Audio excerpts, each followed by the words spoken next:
Well, more proof today that the Albanese government doesn't have control of migration. Remember they said they were getting numbers under control?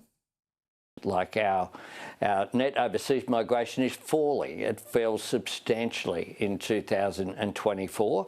Of course, there were going to be an increased number after the lockdown of our entire continent that occurred during COVID. So is your message to these people, we're getting the numbers down? Well, we are getting the numbers down.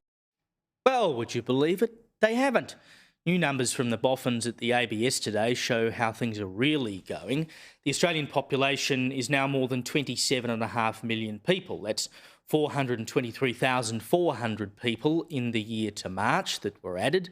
107,400 of them are what's called a natural increase, which is the number of births minus the number of deaths. That was actually a small uptick on last year, 1.9%, which is quite something given plummeting birth rates. And net overseas migration made up 315,900 people. For the March quarter, there was a 48% increase in natural population growth, birth minus deaths, as I said, and an increase in net overseas migration of 44,000 people to 110,100. Now, the government, I'm sure, are going to jump up and down about this. They're going to tell you that this is great news, that it means they're getting migration under control, and they'll say that because that number, 315,900, is 177,900 fewer than the previous year, a 36% decrease. That's all good. They'll say it means that they're likely to come under the net overseas migration forecast in the federal budget. Now, these numbers today are from March last year to March this year, so we'll have to wait another quarter to get a full picture of the 2024-25 financial year. But they will say this means they are on track to come in under target.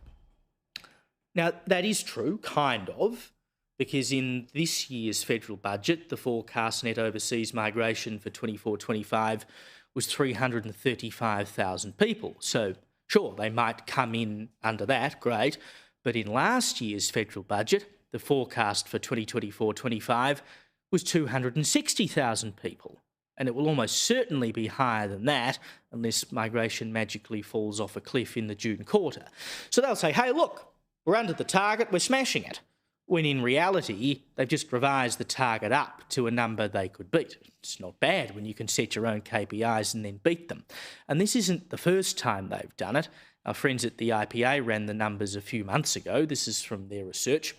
Between the 2023 and 2025 financial years, actual net overseas migration is expected to reach 1,305,716 people. In the Albanese government's first federal budget, handed down in October 2022, the federal government expected net overseas migration to be 705,000 over the period. In its second federal budget, it revised its net overseas migration forecast over the period to 975,000. In its third federal budget, it revised its net overseas migration forecast over the period to 1,183,000.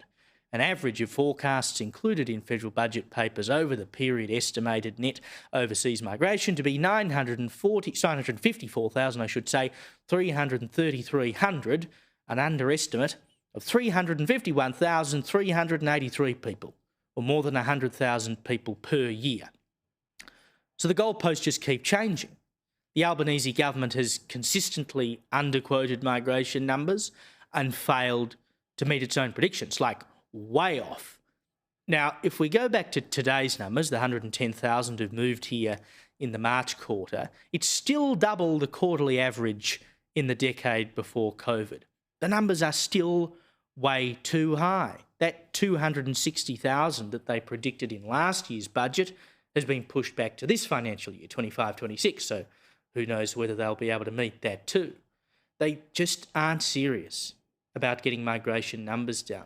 Don't forget that poll by Resolve earlier in the week. 49% of people, half the country pretty much, think that migration is too high. Only 5% think it's too low. And no one ever mentions that a large number of those people are migrants or of migrant background themselves. The newest numbers published by the ABS, 31.5% of Australia's population was born overseas. 8.6 million people. most recent census. Now, that was 2021, so the numbers are probably much bigger now, but then nearly half of Australians had a parent born overseas. So this isn't some kind of racist view from people wanting to keep those dirty bludgeon migrants out of their white country. A large number of people who think migration is too high are of migrant backgrounds. And fair enough, they just want to maintain the great nation that took them in. And if you go back to that Resolve poll from earlier in the week, they also asked people to rank their top policy issue. They could only pick one. Now, only 4% said that immigration and refugees was their number one issue. But have a look at the top four. Keeping the cost of living low at 40%, that's no great surprise. House and rental prices and availability at 10%, healthcare and aged care at 8%, jobs and wages at 7%. Now, all of those issues are linked and connected to migration, cost of living, housing, jobs, all of it.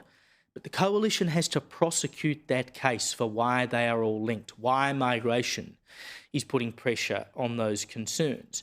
Because Australians don't hate migrants, but they do think that if you're already here, you deserve a go first. The numbers prove it. Half of people think migration is too high. The government, I think we can pretty comfortably say, don't care, and that means they don't care about you.